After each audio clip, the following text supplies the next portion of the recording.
Well, to get into that, let's say a little bit how it came about. Sure. After we left the moon and started home, and as I said, my responsibilities were largely completed at that point. We no longer had the lunar spacecraft that had been crashed into the moon for a seismic experiment to ring the seismometers on Apollos 11, 12, and 14 to get deep seismic data from inside the moon. And so our mission was complete, and we were headed home, and I could relax a little bit. So I got the opportunity to look out the window, and we were oriented and rotating such that every 2 minutes, and this rotation was to keep thermal balance on the spacecraft. So every 2 minutes, the Earth, the moon, the sun, and a 360-degree panorama of the heavens came into the spacecraft window. And that's really a powerful experience, because looking at the heavens from that perspective, they're 10 times as bright and 10 times as many stars as you can ever see from Earth. So it's an overwhelming experience. And I had as I looked at this, from my studies of astronomy at Harvard and MIT, where I studied astronomy to get my doctorate, I realized that the molecules of my body and the molecules in the spacecraft and my partner's bodies had been prototyped and perhaps manufactured in some ancient generation of stars. And suddenly that was very personal. Instead of being an intellectual knowledge, those were my molecules. And it was a visceral experience, an overwhelmingly powerful visceral experience, and accompanied by a bliss and ecstasy. And I never had that type of experience before. All of the astronauts that have been to the moon have had some similar type experience. And a book's been written about it called The Overview Effect. And it really is a description from the interviews from quite a number of us who have seen Earth from space, and what I call the big picture effect. He called it the overview effect. And it's this notion of wonder and awe at seeing the universe and seeing life on Earth from that point of view. And we've all had something similar to what I just described. As I did research on what is the nature of this experience I had in space, I had to appeal to some anthropologists that did some research for me into ancient thought systems and ancient cultures, and came up with understanding from the ancient Sanskrit language the concept of Salvakapa Samadhi. And I asked, what is that? Well, that is a state of mind in which you see things in their separateness, but experience them viscerally as a unity, as a oneness, and accompanied by ecstasy and bliss. And I said, well, that's exactly what I felt in space. And the more I dug into that concept and talked with leadership in different cultures, the mystics, spiritual leaders in different religions and different cultures, I came to realize that that type of experience is the basis of all religion. It's a transcendental, transformational, transcendent experience which catapults you out of the normal ego ways of thinking. And it's the basis of all religion. But in the religions are culturally oriented, and as time has gone on in the past, even though the ancients had this type of experience, unless you've had that type of experience, you get pulled away into politics, economics, and other such things, that and the central message gets lost. So my notion in consciousness studies was to bring this idea and understand it, and use the tools of science to help understand these types of consciousness experiences. It made me realize is that since we were the first generation of spacefarers from Earth, and humans forever had been asking the deep questions about who are we, how do we get here, what's our relationship to the cosmos, and I realized that our story of ourselves as told by science was likely incomplete and perhaps flawed, and the story of ourselves as told by our cultural traditions, normally rooted in religion, were archaic and perhaps flawed. And maybe we, as the first generation of spacefarers, probably needed to be thinking about these deep questions all over again from a new point of view. And that was what was going through my mind. And as I thought about that, and after the fact, after the flight, and started to understand this experience that happened in space, I realized that what we were dealing with was the nature of consciousness. Why are we conscious?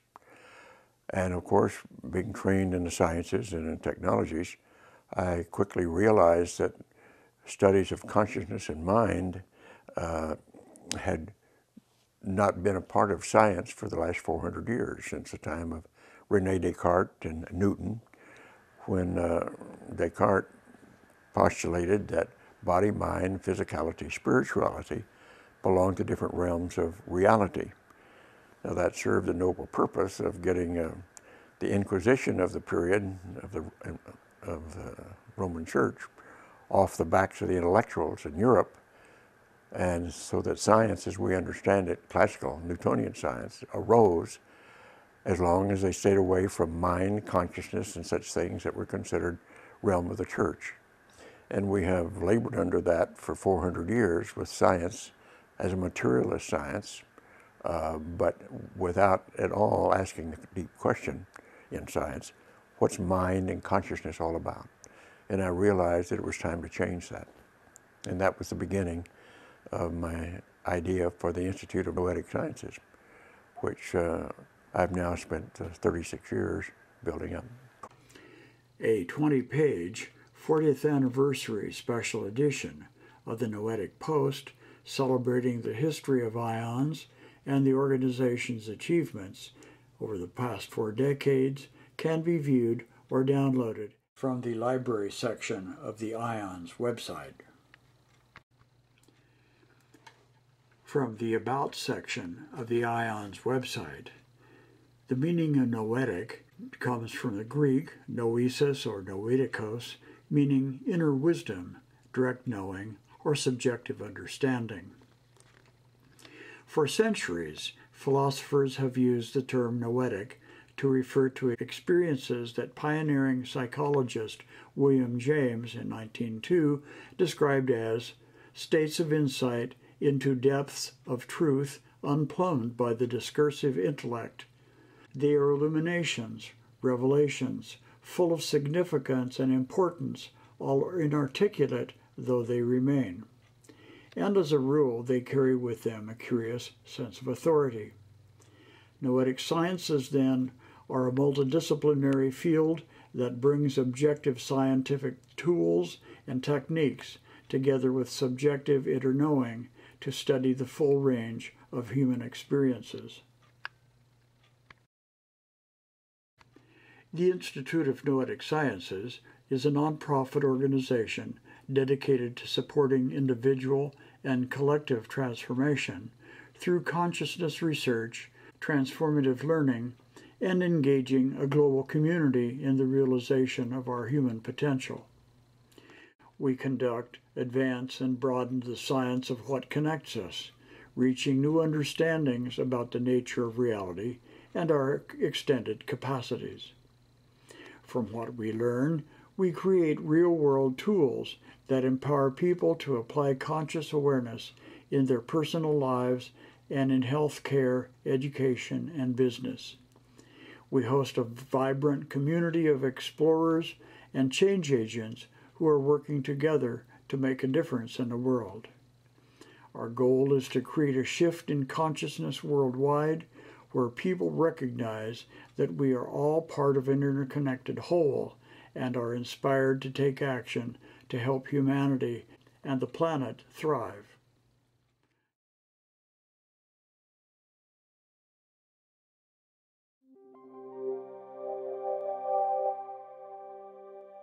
So I will tell you a synchronicity story that happened to me, which is one of the strangest things I've heard of. I've heard many synchronicity stories, and it does lend itself to something like an explanation, and who knows if that's correct. But okay, so this is it's the year 2000, and me and a couple of partners start a nonprofit called the Boundary Institute. And we're looking for a place to have the offices. And at the time, Silicon Valley was doing really well. It was before the dot-com crash. And so finding office space was very expensive. And so we look all over the place. And we finally find some place in Los Altos, which is an office complex which have doctors and dentists and accountants and those sort of professional things all clustered together in this one place. So we rent a place, and we noticed at probably about the same day that we rented it that our next door neighbor, everyone has a plaque on the outside of their place. It said SciQuest Labs, PSI Quest Labs, right next to us. So we thought, well, that's a curious thing. You know, we're thinking PSI in that case is Personnel Services Incorporated or something like that, because like we're the only nonprofit that especially new, and certainly in Silicon Valley, is doing psi research. We thought, well, okay, that seems like a nice coincidence. But there's nobody in there. The curtains were closed. There was no one in there, so we couldn't even introduce ourselves. So about a month goes by, and I'm living close enough so I can walk to work. So I walked to work a certain way and decided this day I'm going to walk a different way. I wanted to see what some of the other places were that were in this complex. So I walk a different way, and now I pass an office that said SciQuest Inc. So I'm thinking, oh, well, these must be part of the other people. There's no one in here either, so I don't know what it is. So I'm thinking, well, it's still a coincidence. We don't know what they are. So in the offices now, we have something like 4 or 5 rooms. My office is up against the wall, which is abutting the SciQuest Labs. And I put my whiteboard, it says like my whiteboard is over here and SciQuest Labs on the other side. I have no idea what they do. And I'm drawing on the board what I want our lab to look like. So I want a certain shielded room, and I want a certain chair in it, and I want certain things in it, and I'm drawing on the board and thinking about it a lot. And we don't have very much of anything else in the lab at this point because we're just new. So every day now I'm walking past SciQuest Labs and hoping there's somebody in there because I want to introduce ourselves and tell them about the joke of what we do. So finally I see somebody in there and knock on the door, and the person opens the door and I say, hi, my name is, and I thought he was going to have a heart attack because he opens the door, his mouth drops open, and before I can introduce myself, he said, Dean Radin? And now, of course, I'm confused because how could he know who I am? Because we have never met before. I don't recognize this guy. So the reason why he looked so shocked is because he was actually back in the room somewhere back there engaged in a yoga practice in which you manifest things. So he had been spending the last 2 months manifesting me. He wanted to get in contact with me. Why? Because SciQuest Labs was his laboratory portion of actual sci research, just like we were doing. And the other place was his office. So it was his office, and this is his laboratory. And he is his own for-profit sci research lab, of which there probably no other one like it anywhere in the world. So the guy who started this, his name is John Krakauer. He's the guy who developed the Apple PowerBook. So he did pretty well at Apple. He cashed out, and he decided he wanted to do what he always wanted to do, which was to do sci research. But in order to both get money and to develop his business, he wanted to attract certain people to be on his board of directors, including me. He had no idea that I was in Silicon Valley. He had certainly no idea that we just put a place next to his lab. So after he got over the shock, and after I got over the shock, because when he told me this, I felt very disoriented. Like, what do you mean you were dreaming me into existence? I thought I had free will and just came over to the door. So he said, well, you want to see the lab? Yeah, I want to see the lab. So we go inside, and we go around the corner, and this is the box that I was drawing on my wall. And this box, this laboratory, there's a shielded room with a certain kind of chair in it, like a captain's chair, a bunch of stuff in there. This is on the other side of the wall where I was drawing so I was kind of manifesting, or clairvoyance, what I wanted, which was there. It was like right next door. And this freaked us out majorly. And then so I told the other people and the other members of our group, and they all freaked out. I mean, because this is impossible. There are no cases. It's like a probability of 0 that you can't have this sort of thing happen. So John and I were thinking then, well, how could this synchronicity possibly have occurred? And we thought that it actually seems a lot like a gravitational attraction.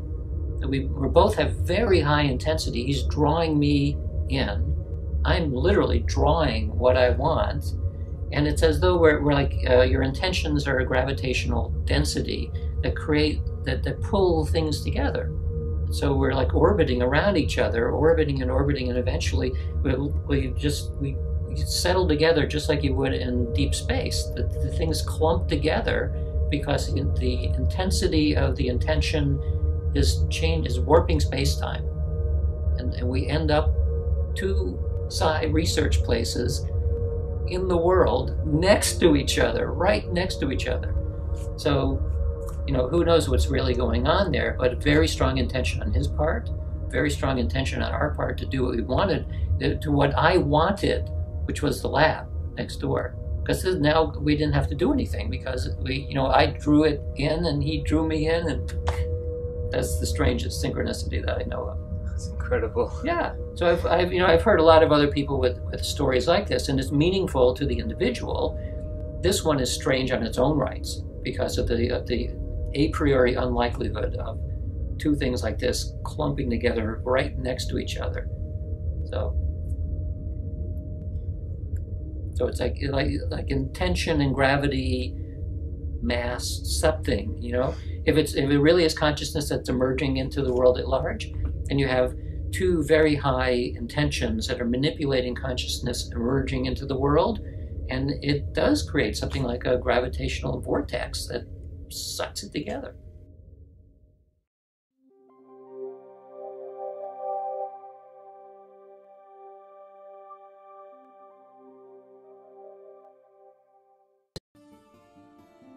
So this is Hackation, which is really an experiment, sort of like the idea of a hackathon on one side and a vacation on the other side.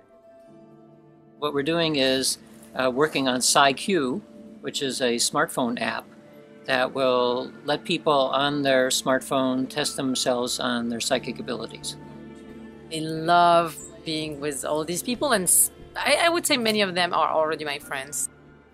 We decided that we wanted to build an app, but we wanted to do it with a group of people who were committed to also not only working in the space of logic and rationality, but also who are interested in working in the space of compassion and heart and spirit and mind.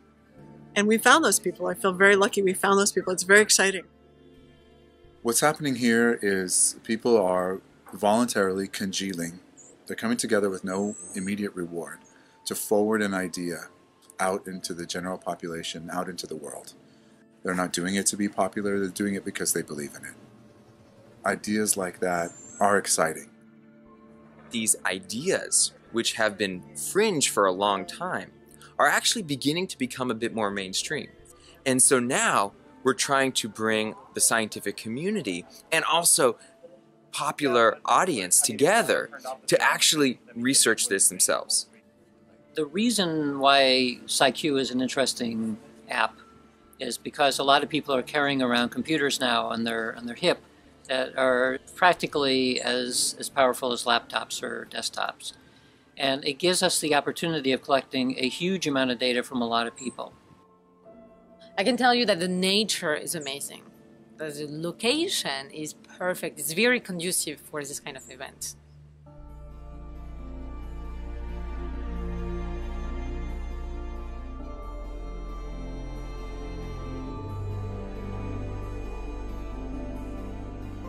It's exciting to be around not only a bunch of smart people, but a bunch of people who are dedicated to bringing consciousness and a way of being into the work dynamic itself.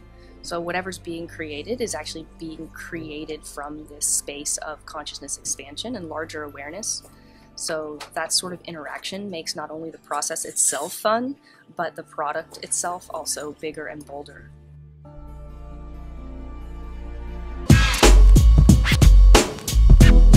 The one that's going to be done in the future, about 3 years from now, that's going to show that you can use a combination of symbolic and non-symbolic mathematics to time travel. One of my favorite experiments I read about, the book is called The Crack in the Cosmic Egg. I read it when I was young. He describes an experiment where under hypnosis, folks who had been fasting imagined the experience of eating a Thanksgiving feast, and supposedly their blood glucose levels went up 300% just as a result of that imagination under the influence of hypnotic suggestion. I've always been fascinated to replicate that experiment and then look at regulation of gene expression that would be associated with that. And I thought it would be a great way to isolate a subconscious event that was influencing epigenetics. What I'm excited about is that we're setting up the ability to do science on retreatants here at Earthrise. And so we have people sleeping here at our lab. So I'm going to be able to do those dreaming experiments. Right now, I'm studying full trance channeling. I'm able to actually bring people who do this into the lab and hook them up to all of our equipment and then have them go in and out of this channeling state to try to figure out exactly what's going on. So to me, right now, in this moment, that is my favorite science experiment.